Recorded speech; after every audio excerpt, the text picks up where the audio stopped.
Housing policy is so cool. Hello, this is the UCLA Housing Voice podcast, and I'm your host, Shane Phillips.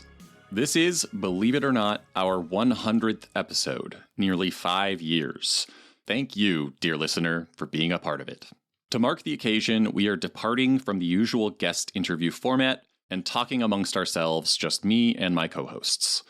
We talk more about how the episode will be structured later, so for the intro, I will just signpost a few things. After a few minutes checking in, the first thing you'll hear in this episode is our book club announcement. Definitely give that a listen, and let me know if you've got any feedback on how we can best include the Housing Voice audience in that experience. Those of you who want to be part of the book club anyway. About 9 or 10 minutes in, we take our first listener request, which is that the hosts reintroduce themselves. Since we've never really done that, we end up taking our time with it. If you want to skip past all of it, the other listener questions start around minute 32. Yes, we talk about ourselves for 20 minutes. But it turns out we've all got some pretty interesting history, and even I learned quite a few things about my co-hosts, so I don't think you'll regret it if you listen through. After we share some of our favorite episodes, the rest of the time is devoted to answering listener questions on research and policy. We ran out of time and left plenty of questions unanswered, but we're definitely doing another of these episodes before too long, so don't worry if yours didn't get answered this time. I answered one last question afterward, just recorded on my own and tacked onto the end, so don't miss that either. Last thing, you'll definitely note that the audio quality is not great on this one, and that's because we all just bunched around a single microphone at the Lewis Center conference table to do the record. Not the highest fidelity approach, but it was a lot of fun. The Housing Voice podcast is a production of the UCLA Lewis Center for Regional Policy Studies, with production support from Claudia Bustamante, Brett Burnt, and Tiffany Liu. Send your questions and feedback to shanephillips@ucla.edu. And as always, if you like the show, give us a 5-star rating and a review on Apple or Spotify. With that, let's get to our conversation, period.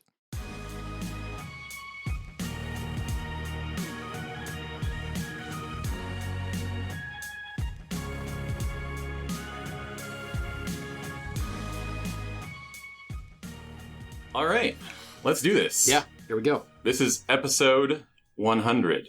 We are all here together for the first time ever. Not ever. Ever.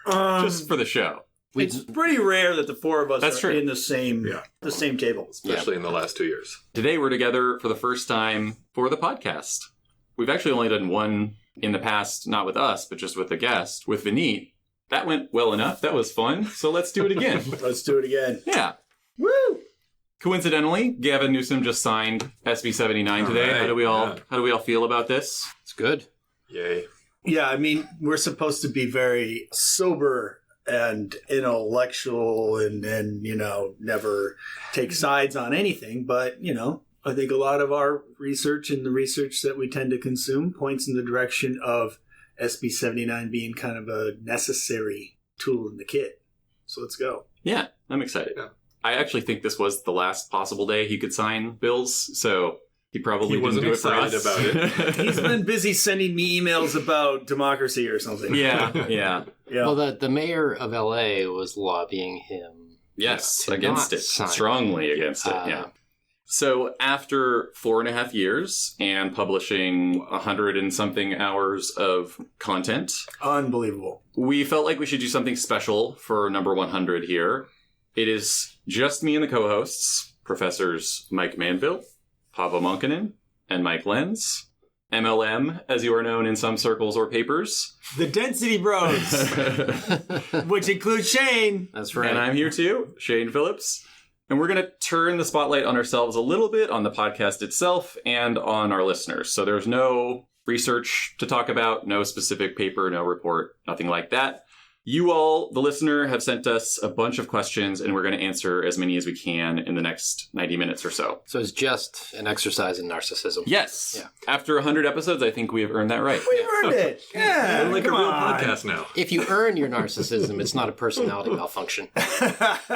Yeah, side note, since episode 1, I've been naming the episodes 001, 002. Because you know we're going Because to I knew we were going to get to 100. 999 or what? Yeah, because if you just Whoa. do like 01 or 1, 2, 3, the ordering in the file folder gets all messed up. So Got it. I knew it was coming. Okay. I guess that implies I did not think we're going to get to 1,000, No, which is probably but there you go. correct. But By that time, 4.5 yeah, years yeah. times 10, I think Yeah. we're all... Yeah. Ooh, yeah, that's a long time. Yes. Wow. Well, maybe we could just do more. Do them Yeah, faster. Do them faster. Yeah, that's not well advised. Yeah. Before we That get would be to advised. all these questions, we do have some exciting news. We talked about a book club, and we've selected the first book of this new series. It is, as I talked about earlier, one of the options I was considering, Yoni Applebaum's Stuck, How the Privileged and the Propertied Broke the Engine of American Opportunity. The book came out in early 2025, and it's one of my favorite housing books of the past, I'm not sure how long. It's great, and I think it's going to make for a lot of great conversations in the coming months. And it was so great, in fact, that I actually lost a copy in Seoul while traveling and had to buy another one just to make sure I would have this on my bookshelf forever. Our friend Berkeley Ultra NIMBY Phil Bakavoy makes an appearance in the book. I am very excited for you and the listeners to experience a big Abraham Lincoln reveal. We're taking a selfie right now. We We're will not learn. broadcasting this on YouTube? Nope. Good.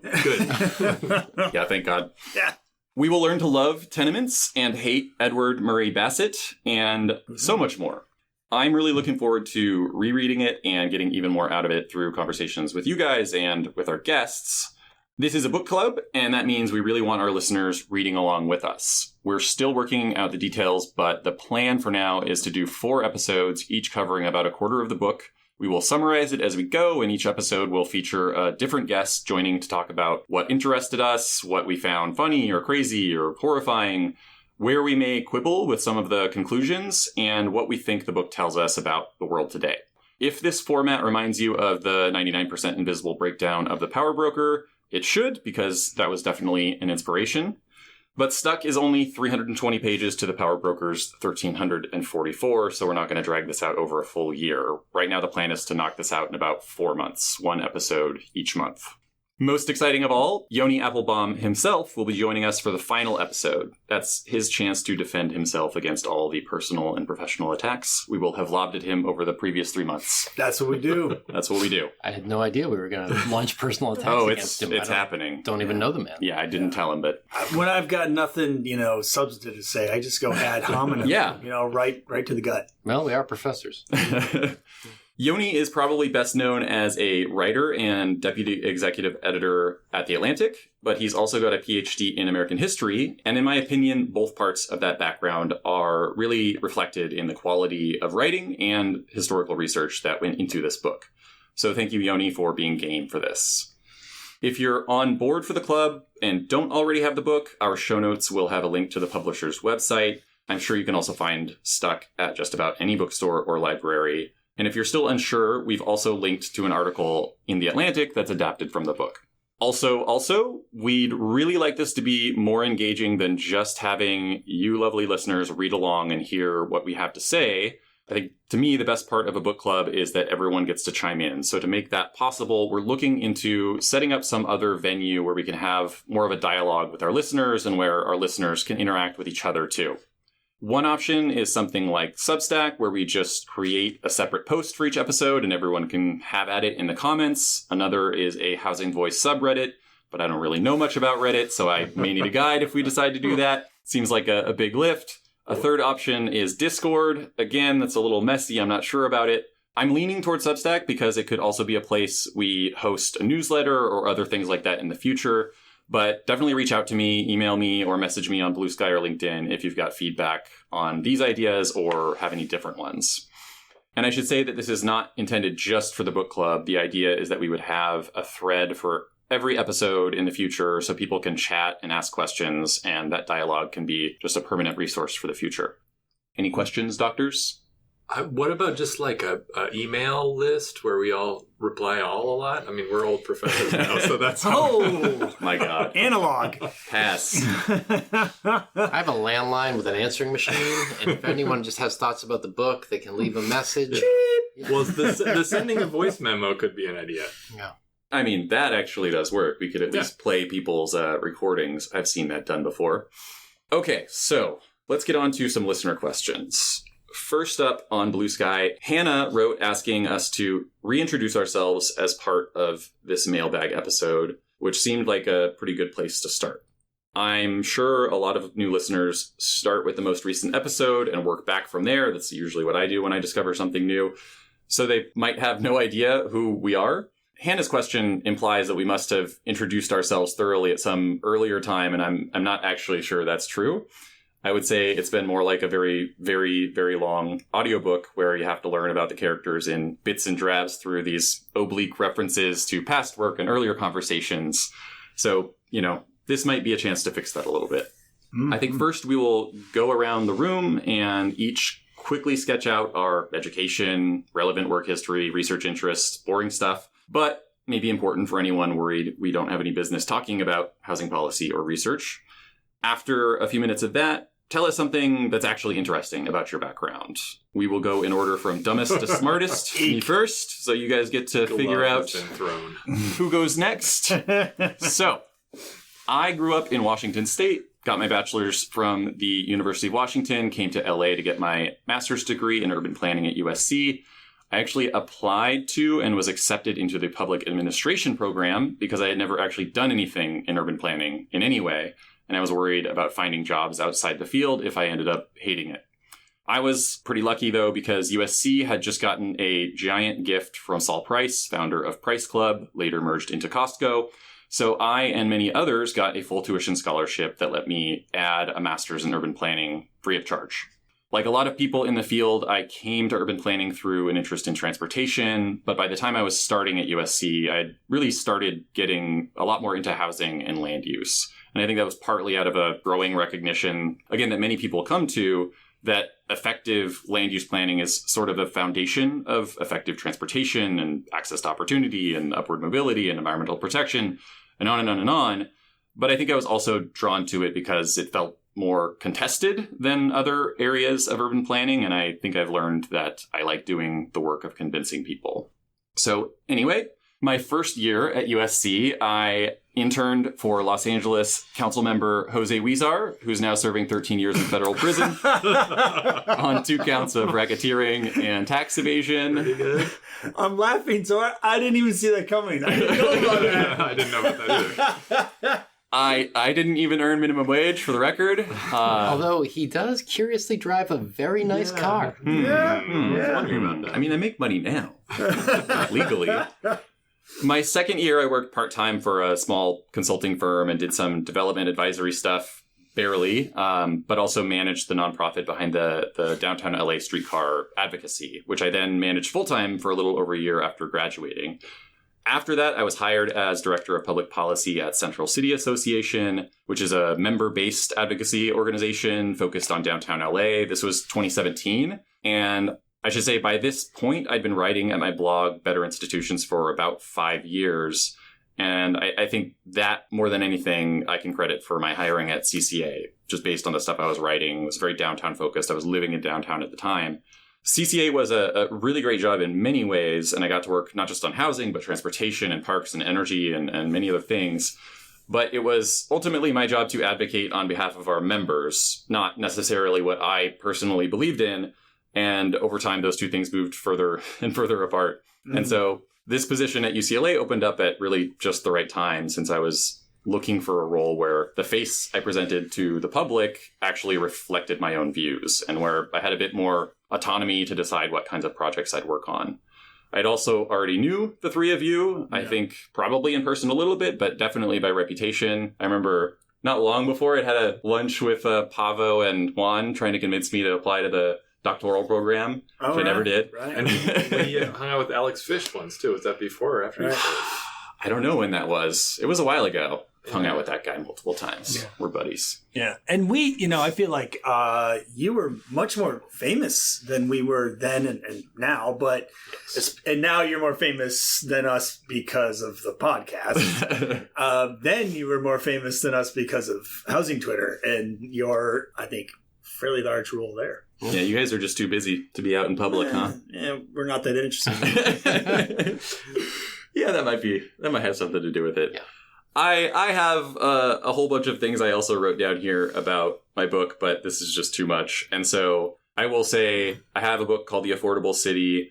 It's really trying to tie together different priorities, different factions in housing policy with mixed success, but it's something that I think really reflects my interest in, again, the sort of communications and messaging side of things. I've had a lot of different jobs. Just to go through a list here: busser in a restaurant, delivering pizza, bagging groceries. Oh, I've delivered pizza. Isn't it a great job? Yeah. It's a great job. It's so Yeah. easy. 'Cause And you make pretty good money. For a while, I was like the manager and the cook, and then like I was at a couple other restaurants as a delivery driver. I was like, why wasn't I doing this whole time? The money's even better. Or even better. The money's not awful Comparatively. But the You get stress tips. is way lower. And you're just like driving around in your car, chilling, listening to music, whatever. Meet people. Well, that's not always great. Not always great. Nope. So, did that. I loaded and sorted packages at UPS for several years. I installed cable for Comcast. I did some microbial and genetic research at University of Washington. Where the hell did that come from? Pretty broad interests. My undergrad degree was in biochemistry. That's right. So That's right. I think the broad interest plus the interest in complex systems seems to fit with where I ended up, even if biochemistry makes no sense for leading me to housing policy. I guess I've said a few interesting things already, but the one I actually wanted to share, which probably has come up at some point, is that I never graduated high school. I took community college classes for junior and senior year, but I regularly skipped them and failed many. And in my senior year, I was actually just forging my counselor's signature to approve my classes every quarter. Are you supposed to admit that in the public I think I'm fine now. Statute of limitations. I think Sure, yeah. okay. So because I was just choosing my own classes, I'm not sure even if I had passed all of them that I would have graduated. But I definitely did not, and was out of school for several years, and only later went back and got my 2-year degree before transferring to University of Washington and getting my bachelor's and then master's. But to this day, I do not have a diploma or a GED or any kind of equivalency, and I'm kind of proud of that. I don't know, take a perverse pride. That kicks ass. Who's next? Funky. I'm dumb. So I'll talk. Wow. Okay, Mike. This is Mike the Lens, not Mike the Manville. And I got my BA in poli-sci at McAllister, a small school in St. Paul. I'm born and raised in St. Paul, so I didn't go more than 15 minutes from my mom's front door for college. And it was an amazing experience. Met my wife, met all of my best friends in the world, except for the people in this room. Nice save. And I drifted towards the more kind of policy analysis sort of things in that department, which, you know, actually had some of those offerings rather than just talking about Plato and Machiavelli all your day. So then I went off to get my MPP at Michigan, in a way, following my wife, who was at law school there. It was also the best place for me, really, at the time. And I didn't realize you've been married that long. Yeah, 20 years this summer. Wow. We've been together 27. So then at the Ford School at the University of Michigan, I continued to drift towards more quantitative analytic courses and skill development. And, you know, that kind of had me drifting into more research as a potential career. So a couple of years go by, I decided, maybe I will try to get into a PhD program and do that part-time as kind of a hobby. Any of the PhD students, past or present in our department or future, please don't think of doing that. That's not really the appropriate way to think of a doctoral program, but Although some do. Only one. I wasn't the first and damn not the last. I'm guessing you didn't present it to the schools. Oh, 100%. This was your plan. No, not at all. Of course. And so I got connected early on to my lifelong advisors, Ingrid Ellen and Kathy O'Regan. And when I came there, I kind of I thought I might do like labor or employment or welfare policy research. And, Ingrid and Kathy have always been more housing oriented. Pablo and I share we're kind of on the same advisor tree, right? Like John Quigley's Pavo's advisor. John Quigley was Kathy's advisor, and then Kathy is my advisor. So that's always fun. And make you like his uncle advisor. Yeah. I think he's like he's like an older cousin. I don't know what it is.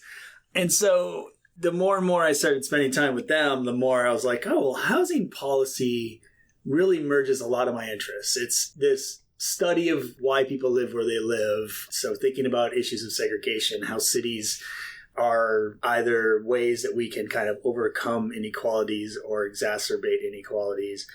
And our government housing programs are inadequate in this country, in my opinion. And we've talked a lot about the voucher program, public housing, low-income housing tax credits, et cetera. But the people who do benefit from those programs get a lot of money in comparison to the totality of their household budget, right? Like you might, if you're a voucher recipient, you might get $15,000 for rent from the federal government. That's a big, big number. Yeah, that might be about the same amount as your income. Might be the same amount as your income. It's probably going to exceed what you get in food stamps and, other sources of cash assistance.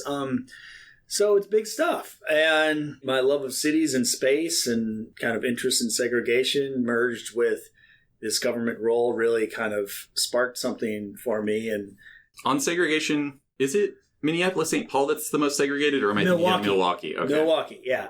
Minneapolis, St. Paul is, probably kind of middle of the road for a Midwestern metro, which is, always bad. Our Midwestern metros are always very segregated. And so, I think that you're kind of handing me a piece of my research. So most recently, which has been covered on this podcast, published a book called Where the Hood At, which is about Black neighborhoods in the U.S. That's kind of the culmination of a bunch of the thoughts I've had on segregation in Black communities over the years. But most of my research has been, very focused on housing subsidies. And I think as a direct result of hanging out with you all for the last either 6 or 15 years, I've studied the land use and zoning implications for housing affordability a lot. That's not something I ever would have done if I hadn't come to UCLA's urban planning department. That wasn't really the top of mind thing for me. I was really all about subsidy programs and would have gone in a direction like that. So, although you had the idea to do the first collab on that topic. That's true. Segulation. That paper yep. took a long time to write. Award-winning paper. Award-winning paper. Win an award. Still my most cited paper with Pavo, 2016. Never even heard of this paper. Well, it's not called segulation. I don't like the name. Segulation. Yeah. Lance was like, hey, what if we do the segregation thing and connect it with the regulation thing? Yes. Surprisingly understudied at the time. Yeah. A thing was born. My other most cited paper, I think, is our abolish single-family zoning paper. So it's all about this room. So much zoning. Yeah. All right. Enough of me. You got an interesting factoid thing, or was it just mixed in there? Good at karaoke. I'm fairly decent at karaoke. I'm now looking at this mic like I should do something else. I am. Yeah, we might ask you to prove it. I am probably the most active youth soccer referee that certainly any of these people know. Absolutely true. That's true. I would guess in this building of public affairs faculty. That's probably also true. I'll go next because Manville's the smartest one. But I'm going to be quick because I think on the first episode, you asked me something about my background and then I just went on and on. And this is my memory. And Shane was like, no, you can stop now. I was like, well, in 1978, a young couple had a baby. It was named Pavo. The formative experience in kindergarten was when the boys took my milks. Put an onion on our belt. This was the style in those days. So interesting fact about me. Professor Munkinen, that's my father. My father is a professor, and he wrote on, he was a historian, urban historian, quantitative urban historian. So Kurt Vonnegut has a great quote in his autobiography, I tried to do something else. His parents were artists. I tried to be a chemical engineer, and then in the end, I just gave up and inherited the gas station. So I feel like at some point in my life, I realized my dad had a really cool job, and I just went with that. But when I was 17 in Culver City, my life's plan was to never live in Culver City and never be a professor. I was like, that's what I needed to do. So failed in every aspiration. Failed miserably. Sorry for the aside, but Pablo and I were on like a career panel very early in our time here with our doctoral students. And I said some off-the-cuff remark, thinking about the original Professor Makinen and his now son, Professor Makinen. And I accused him. I was like, well, Pablo, you've probably been thinking about being a professor for much of your life. And the dirty look he shot me, I don't think I've ever seen since. He was just like, motherfucker, don't ever say that again. No. Yes. So it wasn't the plan. But then, so I wanted to do something good for the world in the real world and not in the ivory tower. And so I did it. So you got a bunch of degrees in the ivory tower. Exactly. So I studied at Berkeley after I graduated with a BA in Greek. I worked for the ARC San Francisco, which was a really great serendipity. It's a big organization that helps people with developmental disabilities live independently. Nice. And I was like on their housing task force and helping people with vouchers find housing, moving people into a new project that they had built in Fisherman's Wharf. And then, so that was actually later inspirational. Then I moved to Spain and then Mexico, and I volunteered in microfinance stuff in Mexico, and then I needed to get a more serious position in that world, I thought, so I did a master's in public policy.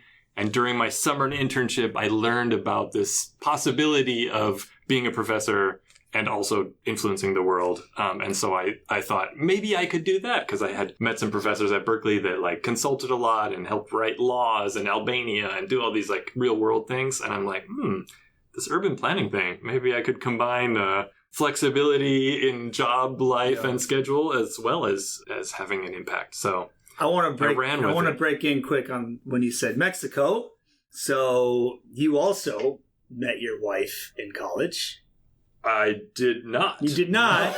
But in fact, I did not. Sorry, my bad. But okay, so here's where I'm going though. We're also married 20 years though. You got married the day before Molly and I got married. This is true. That's what I'm remembering correctly. Because we got married on Bastille Day. Because we always knew we were going to live in France.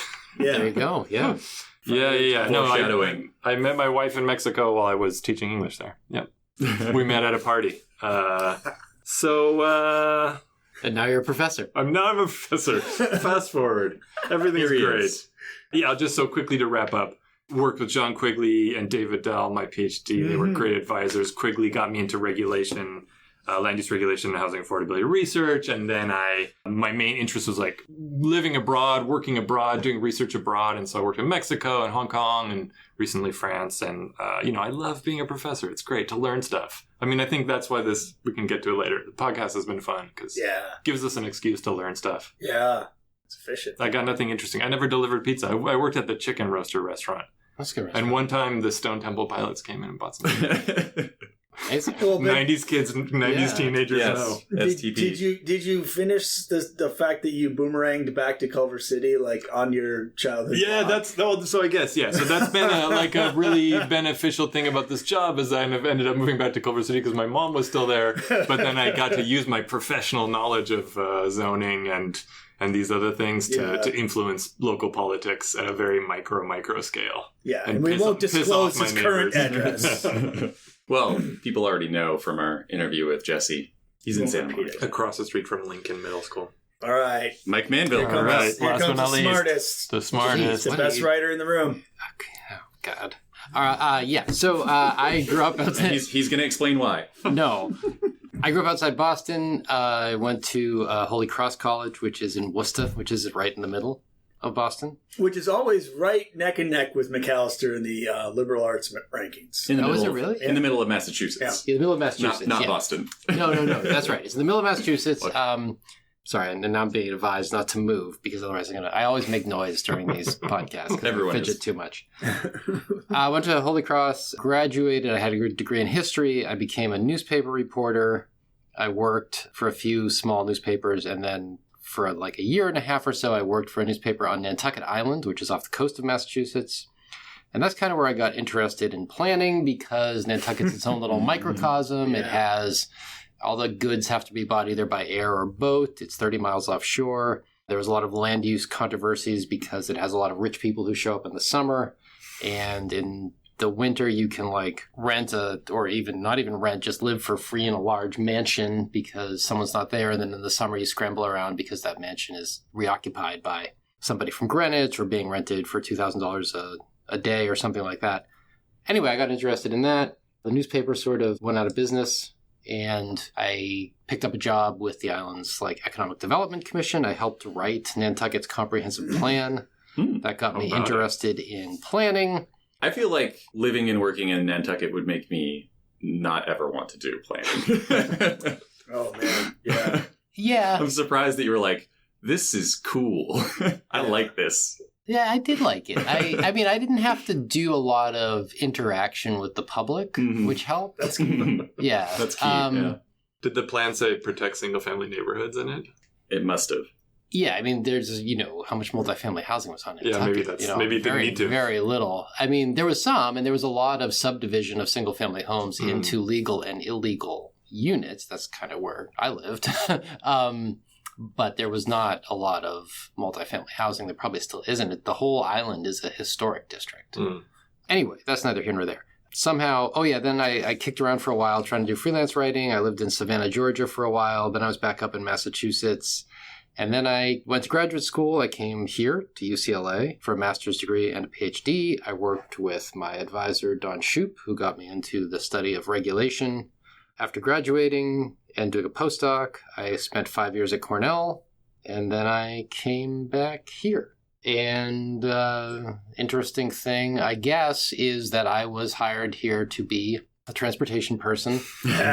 And also... Brian! And also to teach, there was the idea that I could teach the economics class, and I did come here and teach transportation and economics classes, and I've never taken a transportation class in my life. And Wow. I have taken 3 total economics classes, one of which I almost failed in undergrad. This is why he's the smartest. Yeah. Because I almost failed in undergraduate economics. He doesn't need classes. I don't know. He just learns things. I got a B- and a reads books. C something in my 2 undergrad economics classes, and I ran straight away from that department.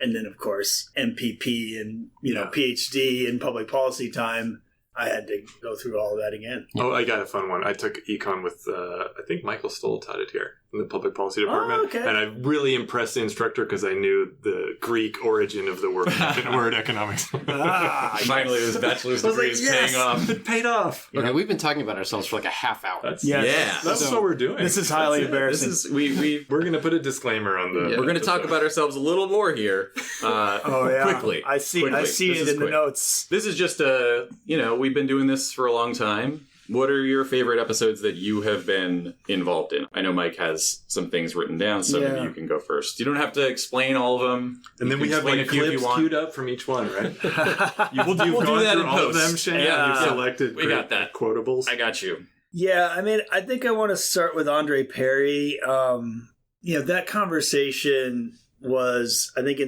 when I was in the thick of writing my book on Black neighborhoods, and his book, Know Your Price. That wasn't the focus of our podcast.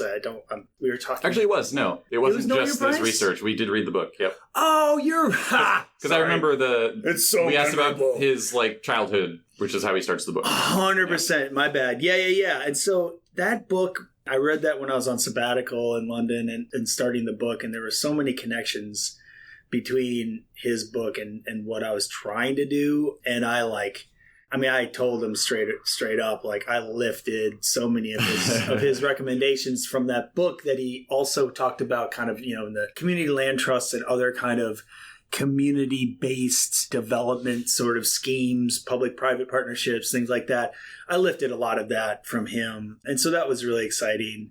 Another one that comes to mind is Rob Collinson's episode. We recorded that early in my sabbatical in London, and a couple angles for me. Personally, he is also an advisee or former advisee of Ingrid and Kathy's as he did his PhD at NYU. Far more quantitatively skilled than I am. I think he's, got an undergraduate degree in math or something. But his skills are not just in the math and the numbers. I found his description, if you go back to that podcast, his description of the various processes and thresholds and rules that govern the housing choice voucher program was astonishingly clear. Yeah. And he went into every little nook and cranny of every little incentive and every little threshold and border that we create in that program. And if you listen to that 3 times on a loop, you will understand 98% of what you need to know about the voucher program. So that was super cool. Some quick hits. I think Esther Sullivan's research on manufactured homes is always fascinating. I think I can learn 3 or 4 times in a row how many people live in manufactured homes, which far dwarfs what you think the number is.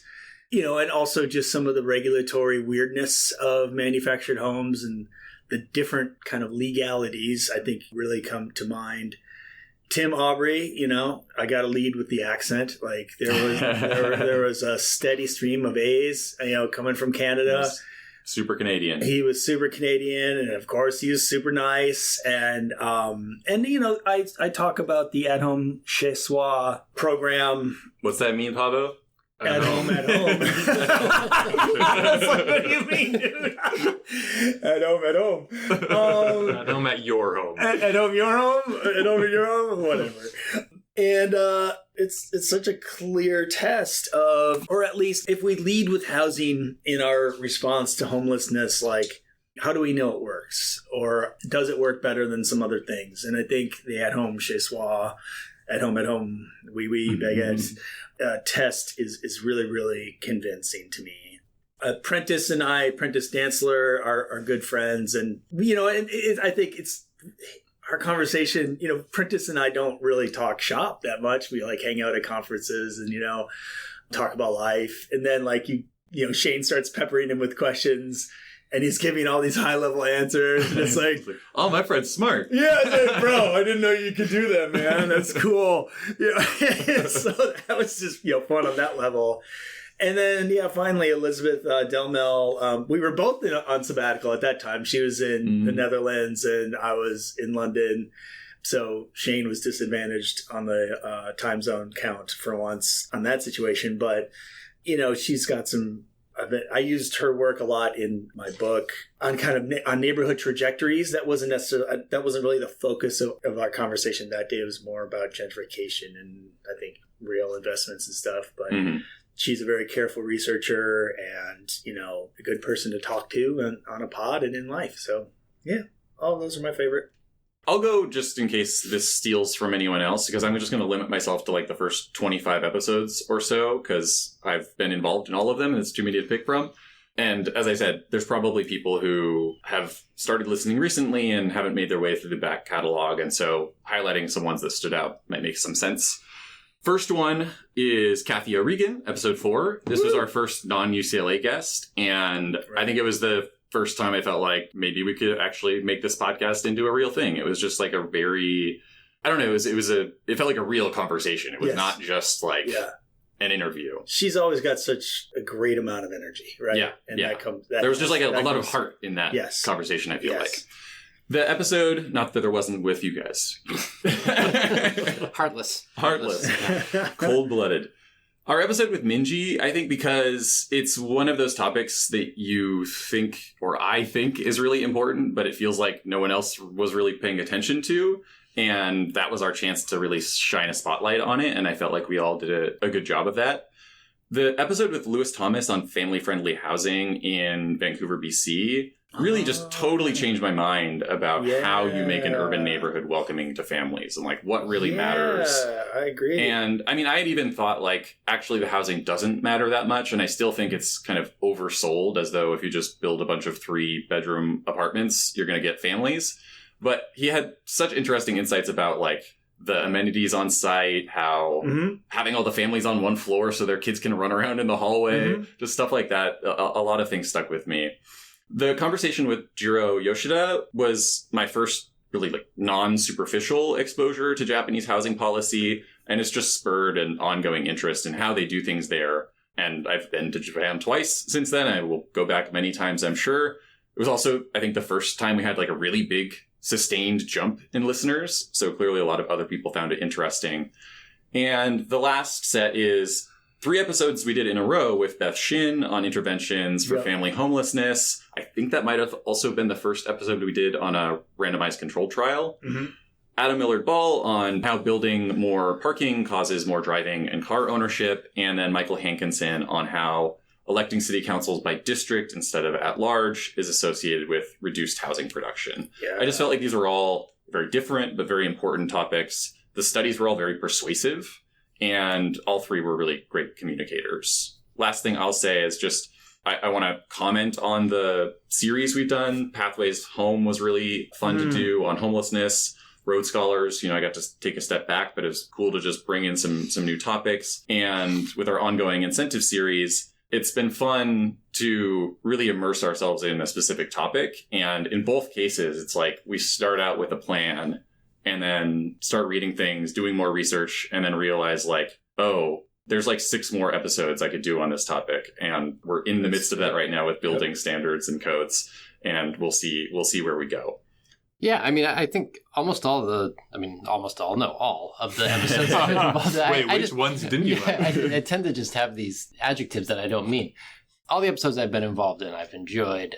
I think the ones that come to mind are some of the ones that are just kind of a little different from the others. So I think about our episode with Peter Guénon, which was not that different in many ways. He's a very accomplished social scientist, and he did a great job explaining this relationship between regulation and migration. And I thought that was a wonderful conversation, but also kind of along the lines of what we often do.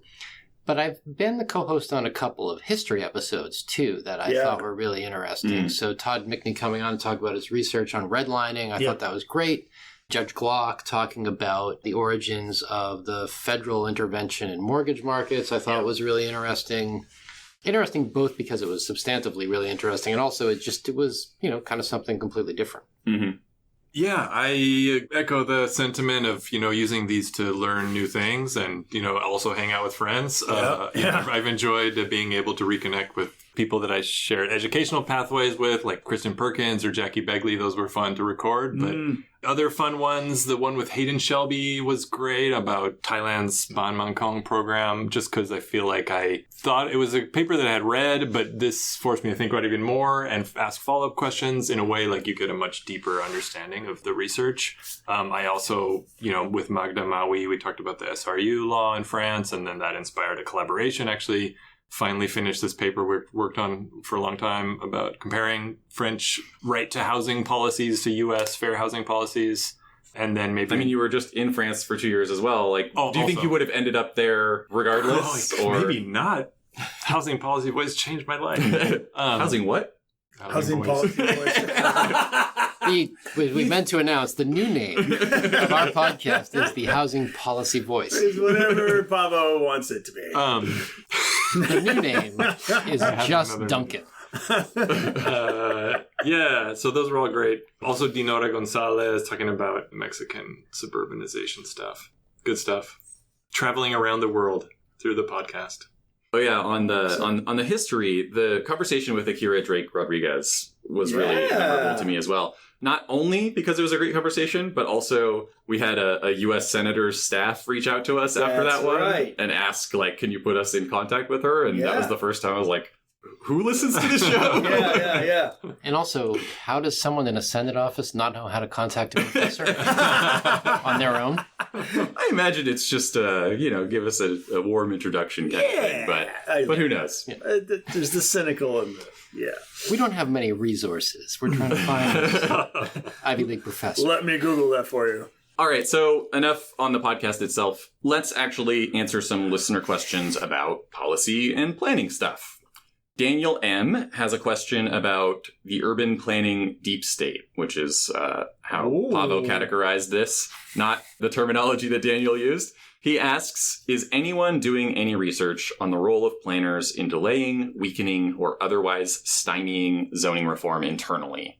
He gives us some additional context in his email that will probably sound familiar to our listeners. He says, in my job, I find that some of the strongest opposition to new ideas or approaches has always come from other planners, including the quote-unquote established ones with AICP in their email signatures. He talks about colleagues throwing tantrums about reducing minimum lot sizes, reducing setbacks, expanding uses, etc. I like this illustrative exchange he provides. Just, what is your justification for reducing the setback? And the response being, well, what's your justification for having it? He continues, overall, it seems to be a philosophical problem of expecting the burden of proof to be on the person proposing the change rather than on the existing regulation for demonstrating what problem it's solving. Thank you for the great question, Daniel. I will start just by acknowledging that this kind of resistance is not unique to housing or planning, that outcomes we expect of proposed reforms are pretty commonly held to a higher standard than the impacts of existing policy. We, consider something like creating bus lanes, and the people who get the attention are not the thousands of bus riders who will get to work and school and anywhere else faster. It's the dozens of people who park on that street in front of the businesses. You see similar issues in environmental and energy policy, healthcare taxes. It's really everywhere. So I think in a sense, it's very natural. Loss aversion is a real thing. But I'll just say also, changing the rules all the time is also not necessarily a good idea. I mean, I think we should reform most planning rules, but there is institutional economics has some research showing that a fairly bad policy that's consistent is better than a continuously changing policy in many ways. Yeah. And this is something you hear that I think is sometimes feels like a self-interested complaint, but from city planners in California and people in different departments. The state keeps changing that they keep changing the rules. Yeah. And it's not entirely wrong. Part of the reason they're doing it is because cities keep trying to evade the intent of the law. And so they have to keep closing loopholes and tightening things. So it's kind of goes both ways. But, they talk about this in business all the time, certainty is important. Yep. And that's true on the policy side as well. Yeah. I do want to say, this might sound like a defense of the conservative approach to urban planning. And I don't think that's the message I want to leave him with. I do think it's natural for voters and community advocates and others to raise these concerns. And I think it's one of the jobs of planning departments to be sensitive to those and take them seriously. But another part of their job is to think about the bigger picture and the consequences of the status quo.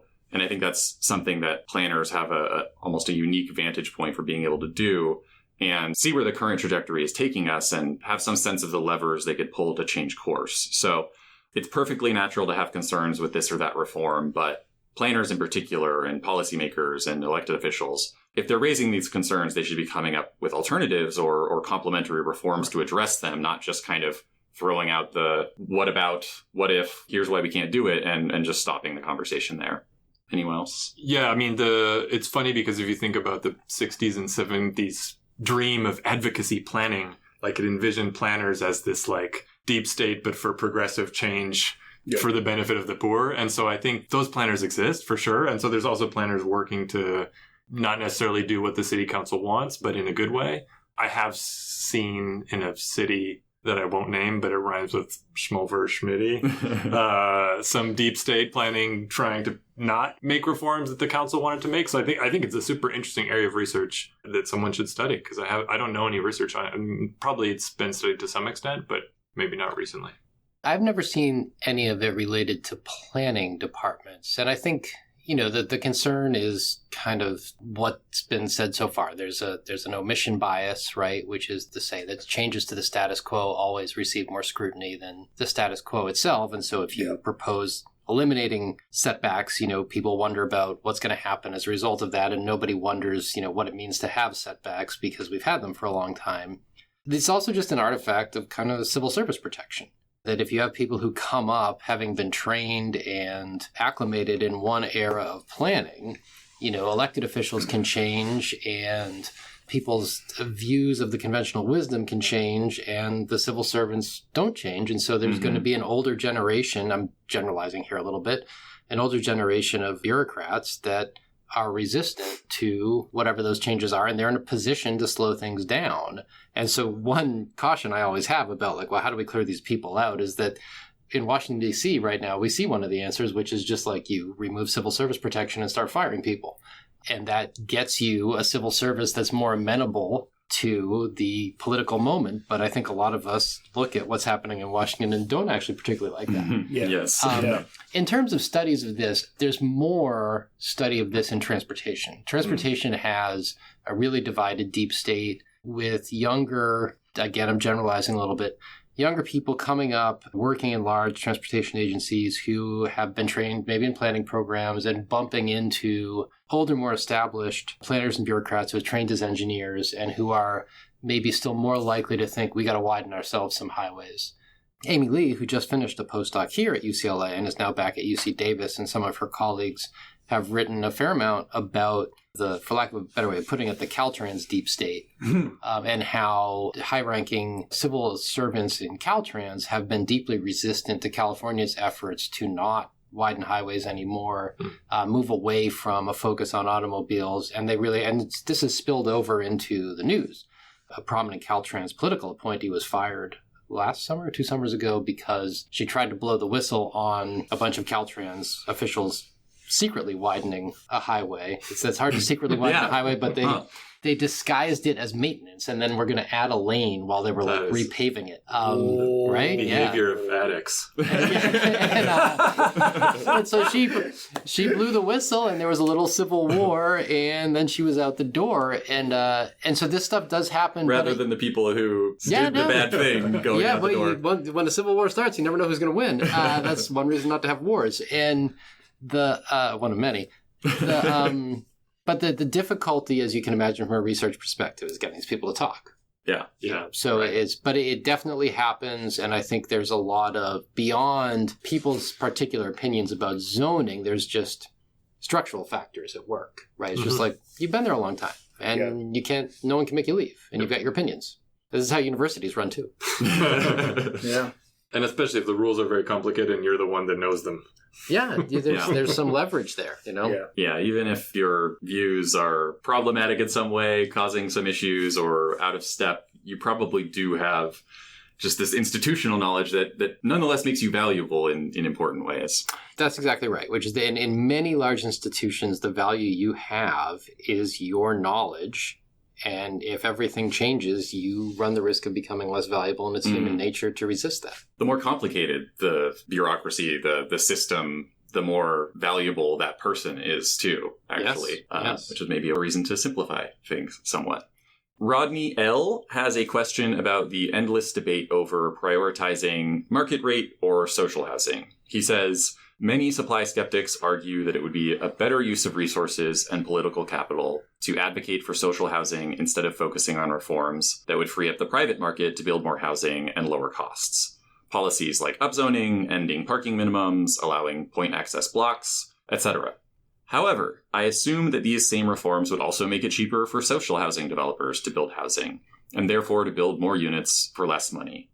Can you speak a bit about how these barriers impact social housing developers, similarly or not? Pavo, you spent 2 years in France studying social housing. You've got a paper on this coming out in the next month. What do you think?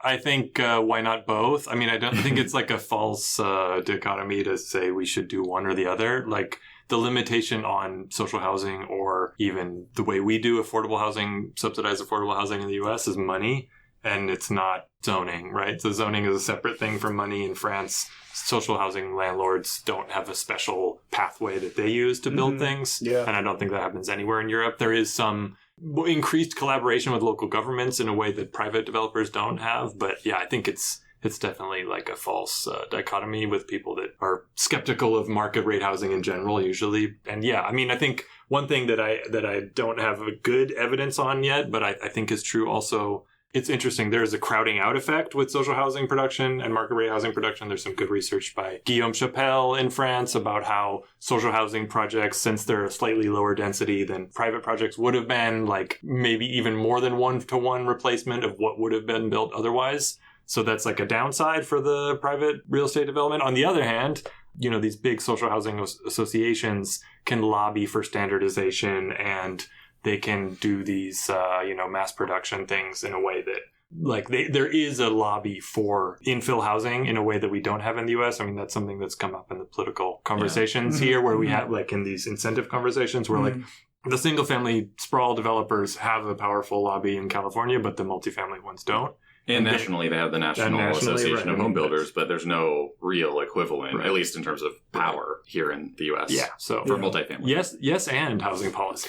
I see in our notes, I'm giving away the store there. Shane can delete that. But I know Shane has a good answer to this that we'll probably get to, but I have a couple things that I would like to say between Pavo and Shane on this. And one is that, like, there's very little evidence that going for social housing, public housing, increased housing subsidy is a small lift in the United States politically, right? That's right. Something like 5 million people benefit from housing subsidies in the United States out of 340 million people.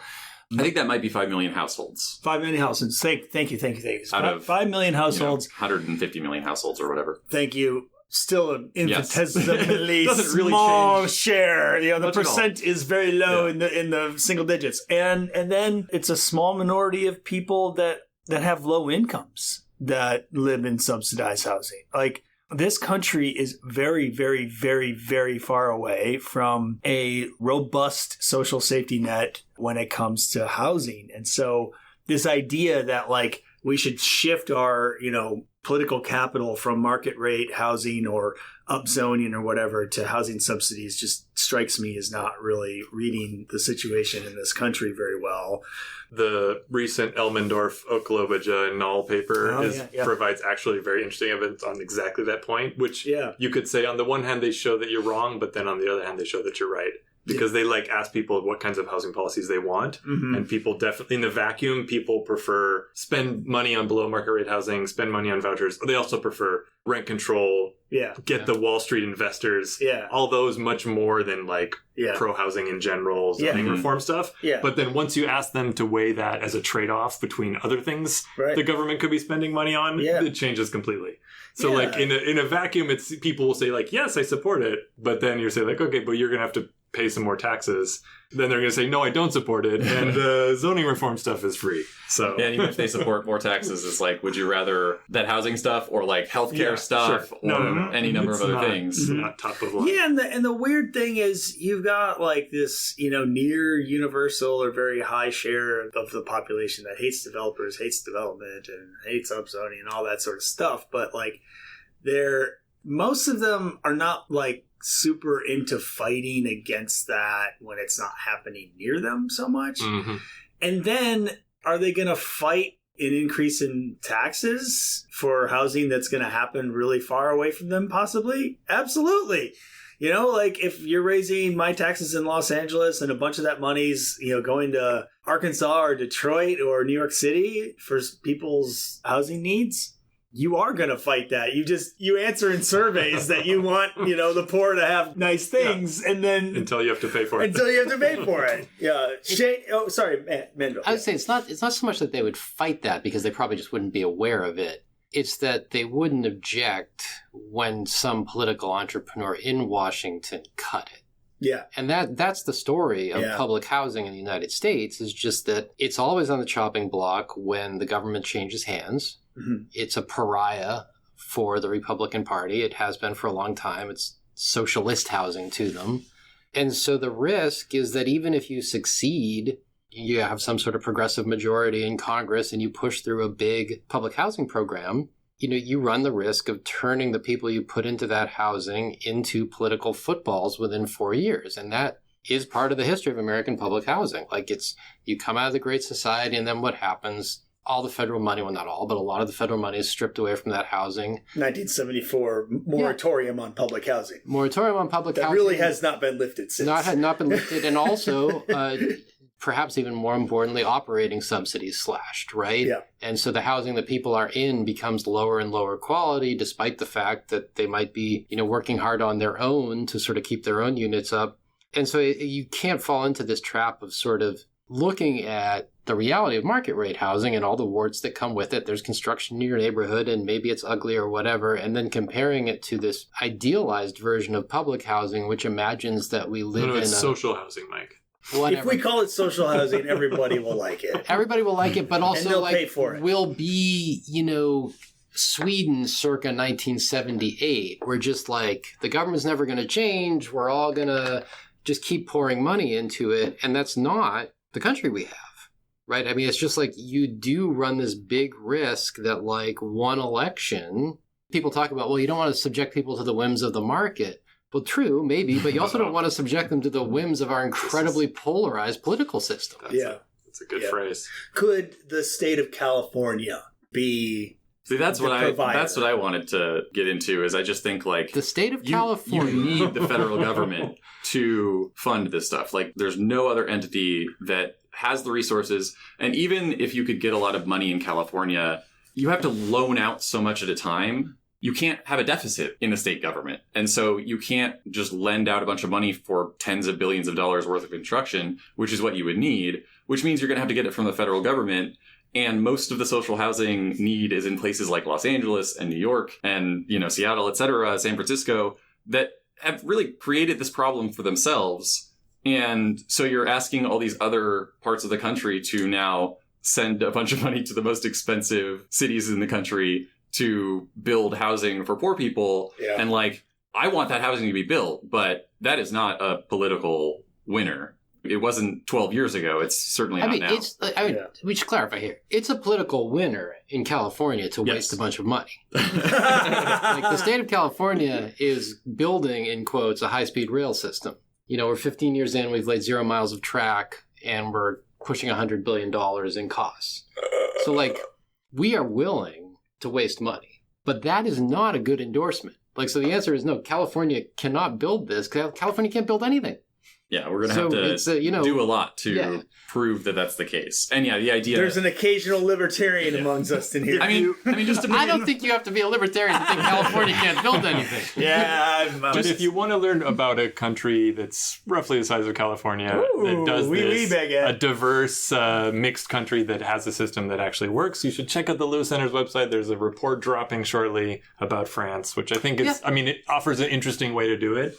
That I think is not the state doing it. It's not money from the federal government. I mean, there's a way it could happen, but it could also happen. It needs zoning reform as well. So, and you can look at Singapore. There are places where the political system is set up in such a way, both temperamentally and institutionally, that this is a better bet. Yeah. But when you have a Congress like ours, winner-take-all representation and deep polarization, you really are jeopardizing people if you say your shelter is conditioned on the whims of the political MAGA. Yeah, I mean, it's just like you'd rather let people rely on the market than rely on MAGA, I think. Well, just bringing this back before we go on to the next question, I do feel like the point about, let's call it state capacity in a place like California is really important, because I actually would like to see us develop that capacity to build rail affordably, to build housing affordably, or support it in ways that make it more affordable to build. But by anyone's standard, no matter how optimistic, that's a very long-term project. And the idea that we should shift all of our advocacy and energy to making that happen so that maybe 10 years from now, we start to really see the fruits of it when we can actually make it possible to build housing in greater numbers and diversity and at lower costs now. Like, why would we make that trade? And that's why we're not. That's the reason most advocacy and the successful advocacy in the state is focused on market rate or, unsubsidized housing primarily is just because that's what we can do now. And it actually is very effective. And to bring it all the way back... Even if it doesn't solve every problem. Bring it all the way back to what Papa was saying, 99% of the reforms that you would make to make it easier for some market rate multifamily developer to build are also going to make it easier for some affordable housing developer to build and for some future social housing developer to build. Yeah. Yep. Next question. Mark E. asks about the effectiveness of state housing legislation. This is in California, but I think this question is probably pretty broadly applicable. He's specifically curious to hear our perspective on the lag time between the passage of state legislation and then local implementation and then actually building the housing. California, as we all know, has passed a ton of laws over the last decade, but it's yet to really show up in the production numbers other than for accessory dwelling units. Right. I'm going to give a little context, some figures here from the California Department of Housing and Community Development. This data is not perfect, but it's probably roughly accurate. In 2013, we permitted about 80,000 units statewide, and that was split pretty evenly between single-family houses and multifamily with 5 units or more. Since then, there's been, I think, good news, bad news, and interesting news, I guess. The good news is that permitting has increased, and it peaked at around 135,000 units in 2022. It's a big increase percentage-wise. The bad news is that it's still not nearly enough, and we should be probably building at least twice that much per year. We should have been building at least twice that much per year for the past decade, so it's probably 3 or 4 times per year at this point. And multifamily production in particular has barely budged, and that's what we need to build the most. It's the least expensive, it's more likely to be located in urban areas where demand is highest. We permitted about 45,000 multifamily units in 2013. We were around 50 to 60,000 per year up to 2023, and we were back to 45,000 last year in 2024. The interesting news is that most of the growth in annual production has come from ADUs. Maybe interesting or just mixed news.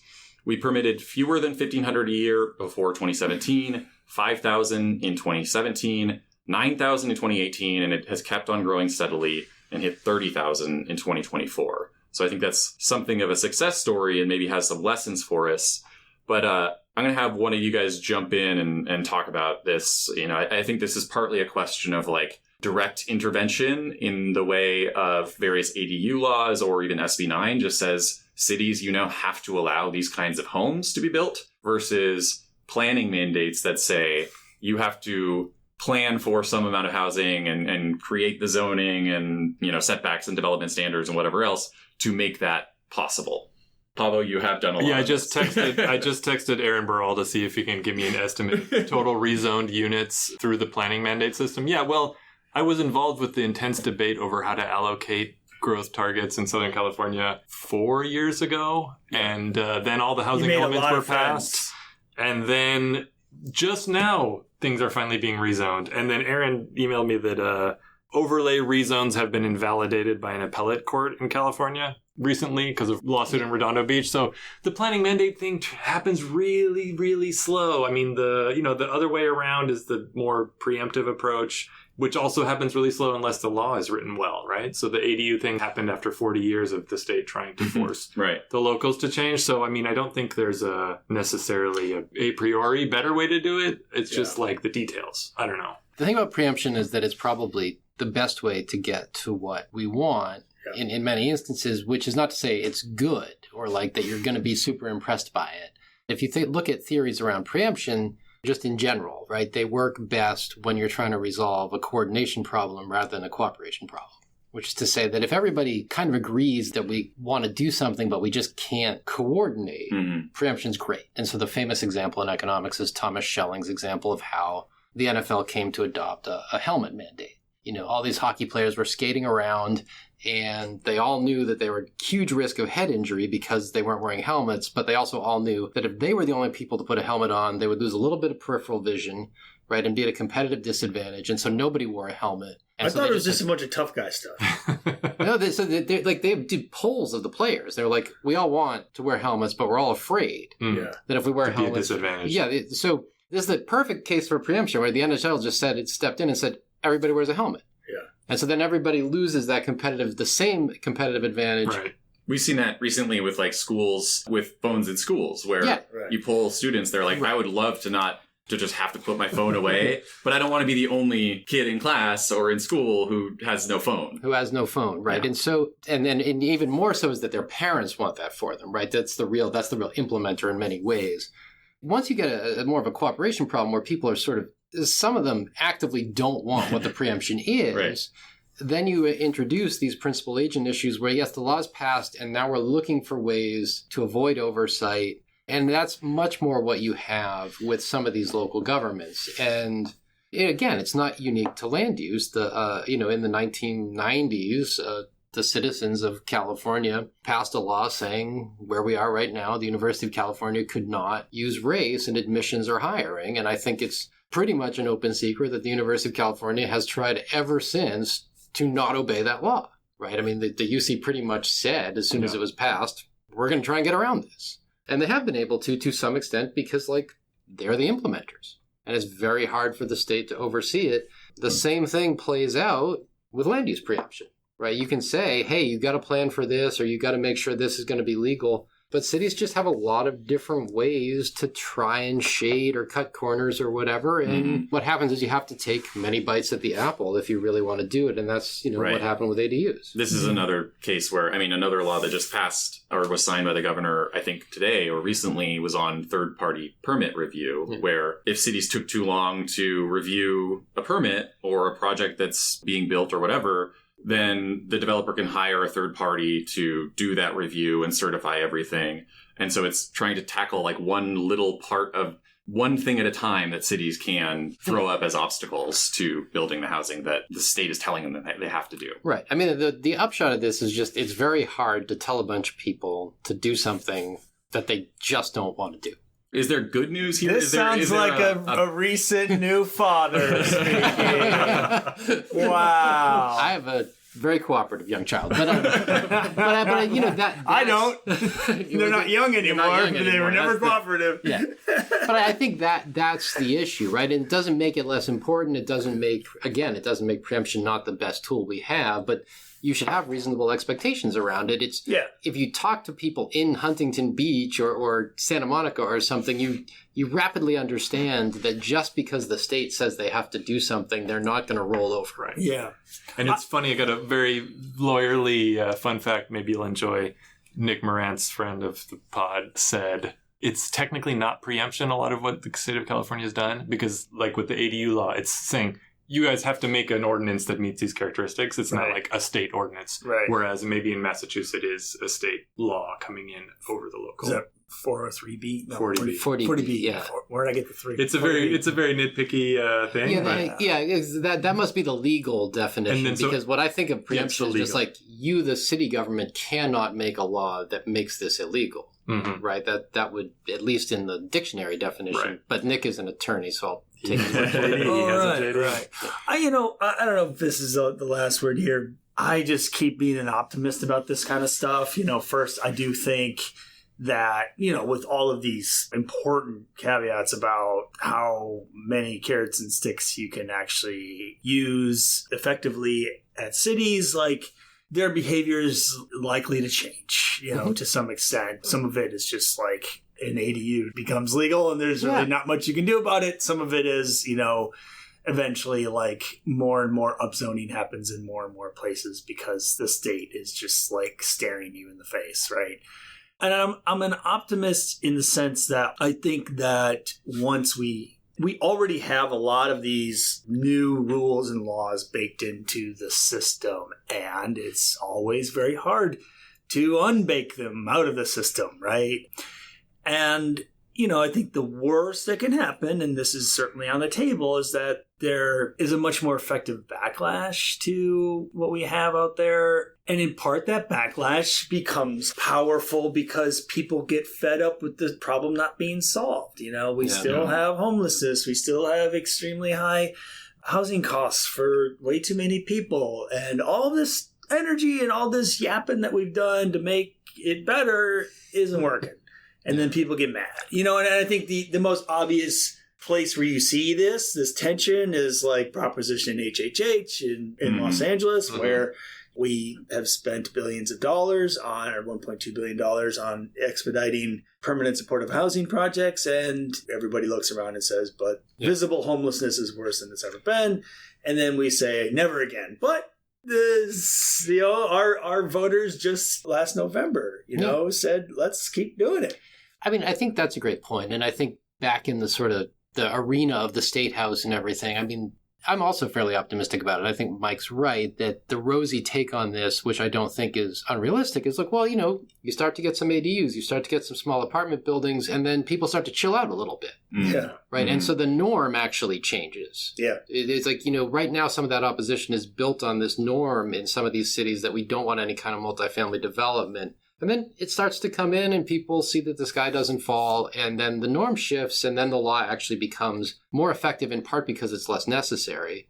Mm. The bad outcome that Mike alluded to is not just a backlash, but also just a disillusionment, which is, what I think Shane and I were at something a few summers ago, and Liam Dillon, who was then at the LA Times, said something like, hey, we've we've passed 100 housing laws at the state level and not much has happened.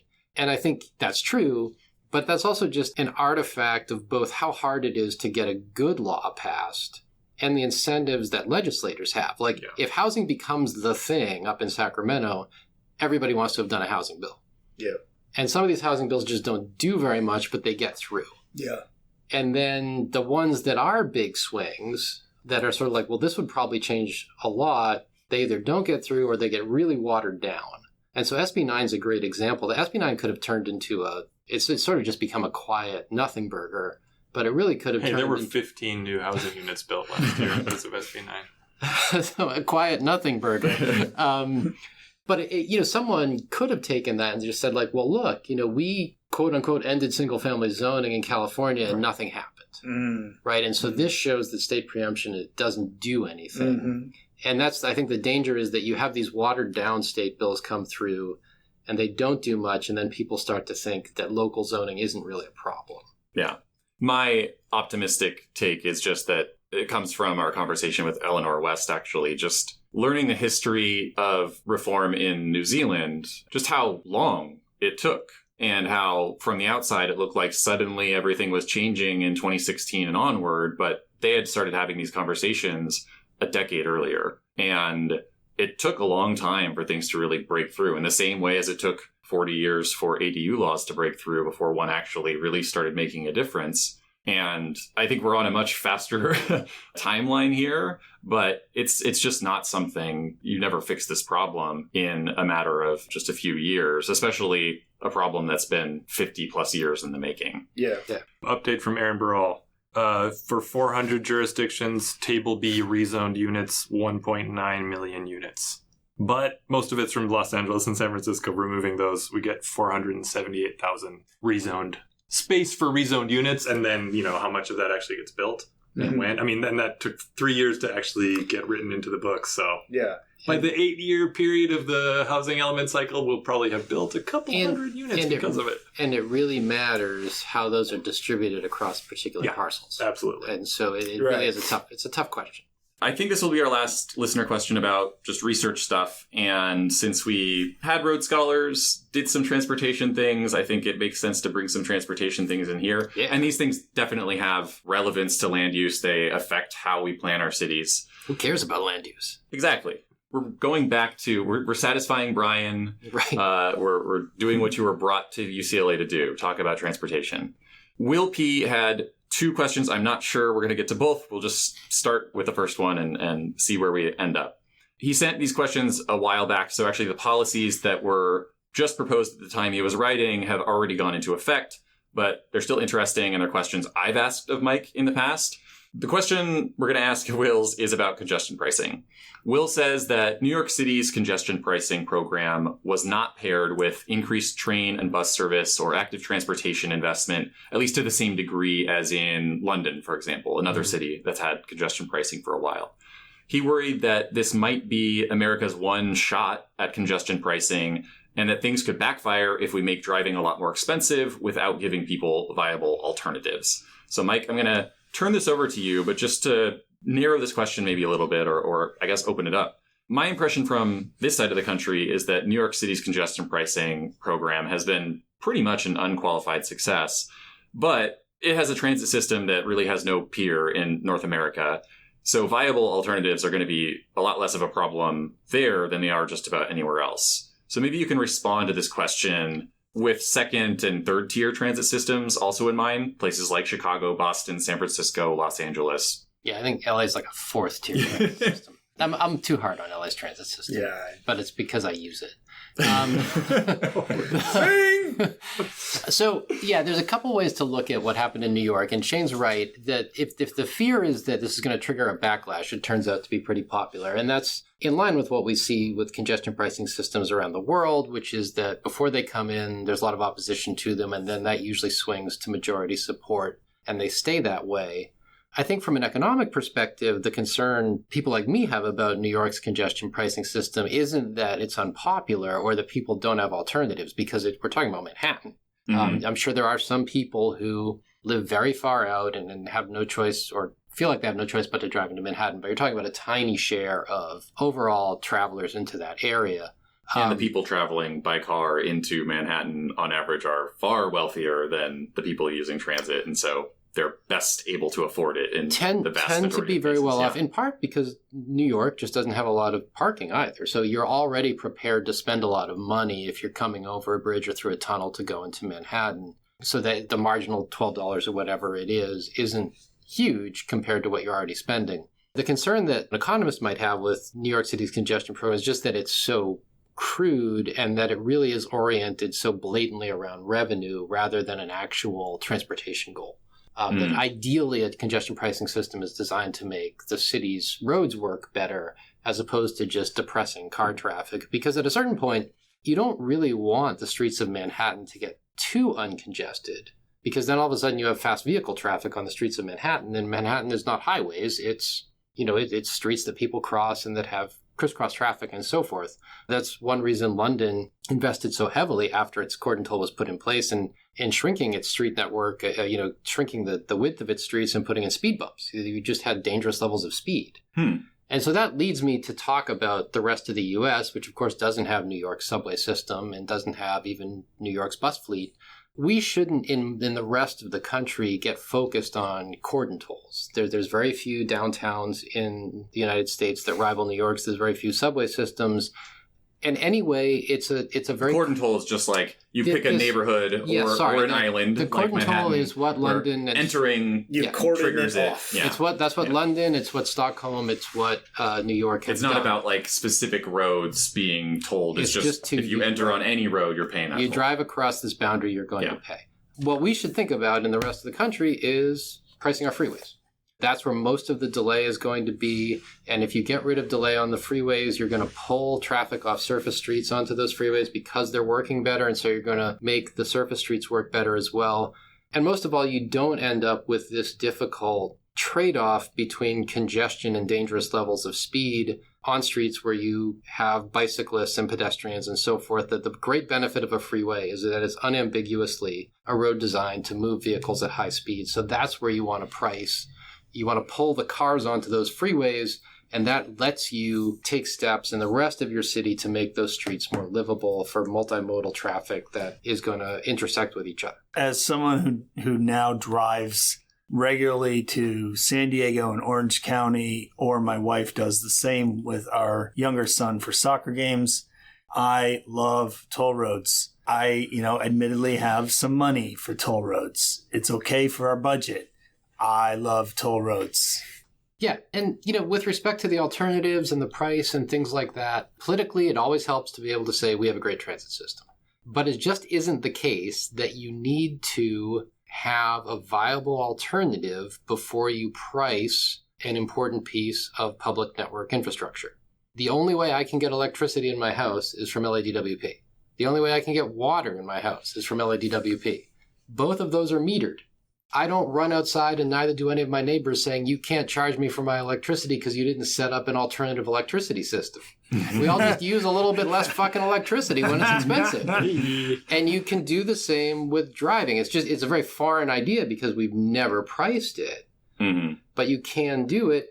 And will this be a burden for some low-income drivers? Absolutely. And that's what you use some of the revenue for. Mm-hmm. Yes. Yeah.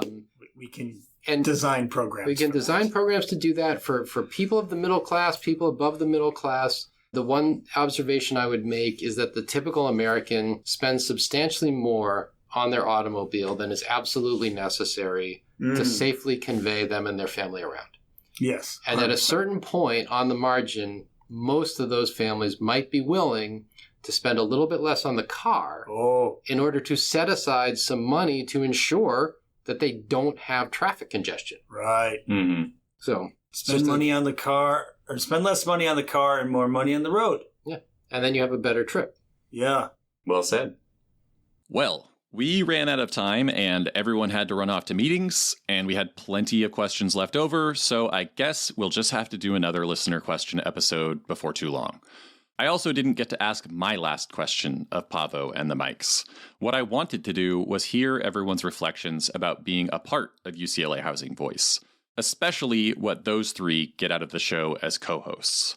I know my answer as the person who produces and hosts every episode, but they have different roles. Someday I'll get my answers, but I still wanted to share my answer before I sign off because it's a message of gratitude to our listeners as much as anything else. As far as what I get out of the show, producing UCLA Housing Voice is the best part of my job. I've said this many times over the past several years, but I'm not sure I've ever said that on an actual recording. Academia is a place for learning, exploring, and educating, among other things, and the podcast lets me do all three in a pretty unique way.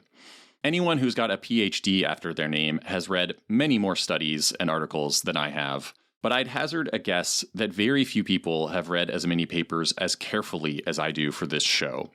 I get to really dig in, not just because I want to, but because producing a good show depends on it, and I feel very fortunate to be in this position. This seems obvious in retrospect, but something I hadn't really considered when we started the podcast is that most of our guests would be professors, which is to say that they are professional teachers. We get to talk to people who know more about their field than anyone on the planet, and most of them have a lot of experience explaining their work to people who don't have the same background. As researchers, a lot of the media requests we get are just people looking for a quick soundbite. And I'm not knocking that because it absolutely has its place, but it really is fun when we can take the time to take full advantage of the expertise of the folks who come talk to us. Another thing I love about producing this show is that it lets me combine my curiosity with my interest in the communications and messaging side of housing policy. My formal job title in UCLA's HR system is Research Data Analyst, and I consider myself a serviceable researcher. But truthfully, I am much more passionate about the sharing part of research than the discovering part. As much as I value the practice of research, I'm pretty sure I have a much bigger impact when a great podcast episode helps hundreds or even thousands of people speak a little more clearly and persuasively about housing to their friends, family, neighbors, elected officials, and constituents. If I can share some warm fuzzies for a minute here, which is now much easier that I'm recording this alone in my office, it's also been a great experience getting to do this show with my co-hosts. I could do this show on my own if I had to, but each of them brings different perspectives and personalities to these interviews, and they bring a depth of knowledge that I will just never match. The show would be less informative and less fun without you guys, so I sincerely appreciate you all being a part of it. And let us not forget that we could not keep this show going without the ongoing support of Claudia Bustamante, our student assistants past and present, and the Lewis Center's leadership. I hope you all feel some ownership over the podcast as well, because you very much deserve to. All right, that is that. Before I go, I want to close with a sincere thank you to our listeners for going along with us on this journey. This is a wonky show, and I couldn't have guessed we would find an audience of thousands of people, only about 10% of whom even live in California, believe it or not, who are willing to listen to hour-long conversations about peer-reviewed research, one jargony, methodologically complex article at a time. But here we are. Thanks for being exactly the kind of nerds we were trying to reach when we created this show. I hope we're able to do another 100 episodes and that we can keep growing and doing different and exciting new things with the show in the years to come. Housing Voice out.